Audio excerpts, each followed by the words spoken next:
Take a minute to think about all the places in your neighborhood that make it a good place to live. Now, what if the most important members of your church had to move away? The families that helped out at your child's school just packed up and left. What if your neighbors weren't around to keep local businesses going, so they had to close? This is the face of foreclosure in some Chicago neighborhoods. And if you think you know the extent of the problem, take a look at this. This map shows the number of foreclosed homes in one neighborhood in just 10 months of 2008. It was a perfect storm in the lending industry. It was a perfect storm in the housing market industry. We had lenders who were providing loans to anybody who could breathe, and you had people who wanted to get loans or people who wanted to refinance into better loans who didn't understand. You know, there's blame to go around, but for sure, these loan products should not have been available, period. It's about what's happening in the neighborhood now. There are 5 and 6 homes on every block that are being foreclosed. A lot of the work that's been done in the neighborhood is at risk. This is something that has the capacity to so fundamentally destroy the structure of the neighborhood that all of the work can go down the drain. There are hundreds of financial counselors in Chicago who are working with a flood of troubled mortgage owners, trying to save one house at a time. They're working with families like the Alanis's, who have lived in their home for 10 years along with their daughter, her husband, and their 2 children. 3 years ago, Guadalupe's husband broke his leg, and because they had no insurance, they took out a second mortgage at an adjustable rate to pay his medical bills. Now that the rate has adjusted, they can't afford their mortgage, and after 3 months of missed payments, Countrywide has started foreclosure proceedings. You feel like somebody cut your hands and you're not able to reach something, you can get it.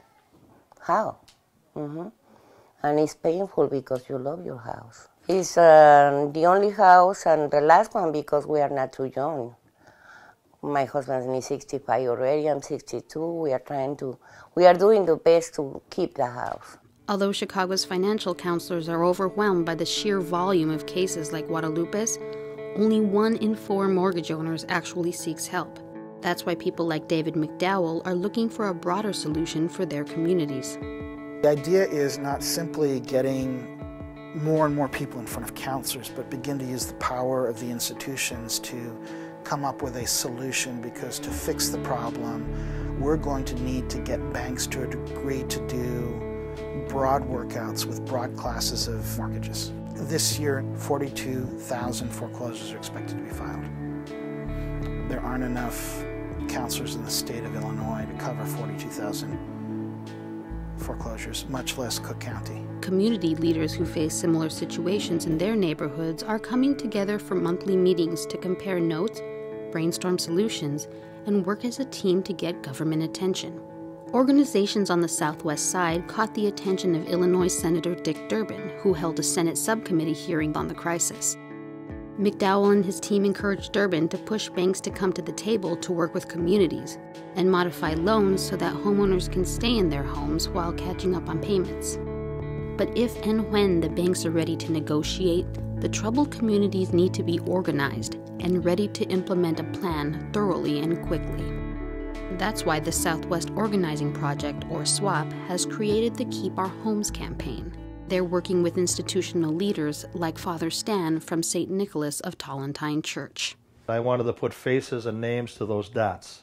So we took a survey at all the masses, and we got about 450 responses, and about half of those indicated that they were in some phase of the foreclosure process or fearful that they were going to soon enter into the foreclosure process. I thought to devote homily time to this, which is the Word of God, really help people to notice and to understand the import of this, how this is impacting our community.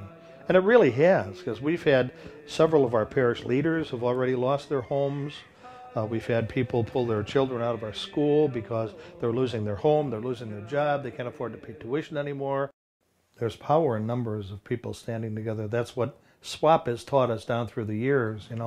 One voice crying in the wilderness is one voice, but when you get 100 other voices to join that voice, then it's easier to be heard.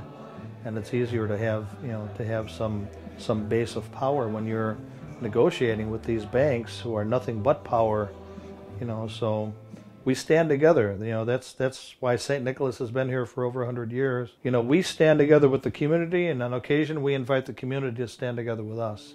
Other Chicago neighborhoods have come up with their own solutions to empower residents by offering free foreclosure seminars like this one in Auburn Gresham. A lot of our clients think that there's nothing that can be done, so we try to arm them with the options that are available to them. What anyone needs to keep in mind is to be very proactive. Seek services from people that are reputable, who have your best interest in heart, because just as there were so many people who had scams when people were purchasing property, unfortunately those same people are also scamming with regards to foreclosure rescue scams.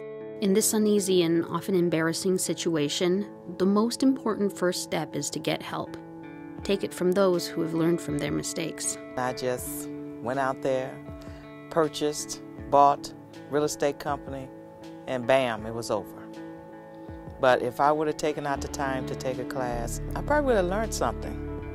I probably would have learned something how to watch and protect myself, my signature, and have some knowledge in regards to real estate. Especially for us, for the Spanish people, to get somebody to speak well English, so you don't get in this kind of trouble. You have to fight. You have to fight what you are going to hide. It's something you have to fight because it's yours. You have to get over. I know it's painful for us, but you have to get over. Read before you sign, and even if you sign and you don't know what you're signing, you're thinking you're signing one thing, but it's something else, have someone there that can say, hey, this is not what we're thinking. I know a couple people who lost their houses through that. They couldn't save it, but to me, they didn't even try, because it's a lot of help out here. You just got to get out here, and you can't let it go, because if you want to be there, you need to just make it work. The first thing you should do is pick up the phone and call.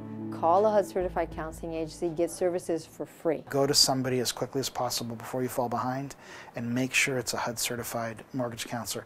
You should not have to pay anything for this. Kenneth Lipsey has been a homeowner for 10 years, and because he acted quickly when in trouble, he'll have many more years in his home. After a plumbing emergency, Kenneth was left with a $7,000 bill and no money to pay his mortgage. He called the city and was referred to a financial counselor who helped him modify his loan, which gave him the time he needed to catch up with payments.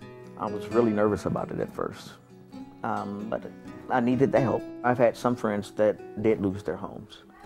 I recommended the program to them, and they just didn't reach out for the help. You have nothing to lose. Well, the only thing you have to lose is your home. And if you love it, if you love your house and you want to stay in it, you would have to put that, self-pride to the side and step out and say, hey, I need some help.